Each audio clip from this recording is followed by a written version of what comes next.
पाकिस्तान समझ नहीं रहा या समझना नहीं चाहता कि आतंक और क्रिकेट एक साथ नहीं चल सकते।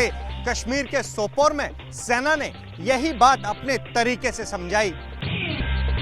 सोपोर एनकाउंटर को लेकर सेना की तरफ से बयान जारी किया गया। बताया गया कि 7 नवंबर को आतंकियों ने पानीपुरा गांव में छिपे होने की सटीक जानकारी मिली थी।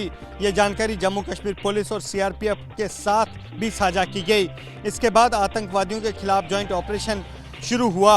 आतंकवादियों से हथियार डालकर सरेंडर करने को कहा। उन्होंने फायरिंग शुरू कर दी। इसी के जवाब में जवाबी फायर किया गया। 2 आतंकवादी मारे गए। ये दोनों आतंकवादियों के पास से भरी मात्रा में वॉरलाइक स्टोर्स और अदर मटेरियल मिले हैं और इनकी शिनाख्त जारी है। कश्मीर में इसी हफ्ते सुरक्षा बलों और आतंकियों के बीच 5 बड़ी मुठभेड़ हुई। इन मुठभेड़ों में सुरक्षा बलों ने 8 आतंकियों को ढेर किया। इनमें से 7 पाकिस्तान से ताल्लुक रखते थे।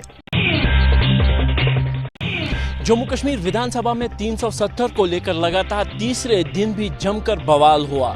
पोस्टर दिखाए जाने के बाद धक्का मुक्की भी हुई। खुर्शीद अहमद शेख ने फिर 370 की बहाली से जुड़े पोस्टर लहराने की कोशिश की। विपक्ष के नेताओं ने उन्हें रोक दिया। धक्का मुक्की के बीच एक विधायक टेबल पर चढ़ गया। मार्शल खुर्शीद अहमद को घसीटते हुए ले गए। इस दौरान खुर्शीद जमीन पर गिर गए। उन्हें फिर बाहर निकाल दिया गया, जिसके बाद बीजेपी ने सदन में बाइकआउट कर दिया।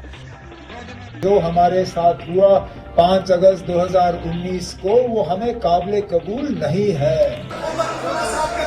बवाल की गूंज यूपी से लेकर महाराष्ट्र तक सुनाई दी। शरद पवार साहब, आपकी 4 पुश्ते भी आएगी, धारा 370 हम वापिस नहीं आएंगे। कांग्रेस और समाजवादी पार्टी को अपनी स्थिति स्पष्ट करनी चाहिए कि जम्मू कश्मीर विधानसभा के इस प्रस्ताव पर वो बोले। सीएम योगी ने एक दिन पहले भी 370 को लेकर कांग्रेस पर निशाना साधा था। कहा कांग्रेस की भी वही दशा होगी जो आर्टिकल 370 की हुई। जम्मू कश्मीर में आर्टिकल 370 को लेकर मचे बवाल के बीच प्रधानमंत्री नरेंद्र मोदी ने फिर कहा, दुनिया की कोई भी ताकत 370 की वापसी नहीं करा सकती। महाराष्ट्र के चुनावी मैदान में पीएम मोदी ने प्रचार की शुरुआत की। धुले और नासिक में रैलियां की। एक रहेंगे तो सेफ रहेंगे का नारा दोहराया। बोले कि पहले धर्म के नाम पर लड़ाते थे, अब जातियों को लड़ाने का काम कर रहे हैं। 370 को लेकर एक बार फिर क्लियर मैसेज भी दे दिया। कांग्रेस गठबंधन वहां फिर से आर्टिकल 370 लागू करने का प्रस्ताव पारित किया है। दोस्तों, दुनिया की कोई ताकत अब कश्मीर में आर्टिकल 370 की वापसी नहीं करा सकती।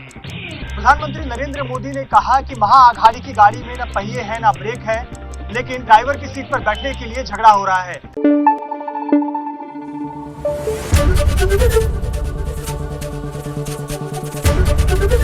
एबीपी न्यूज आपको रखे आगे।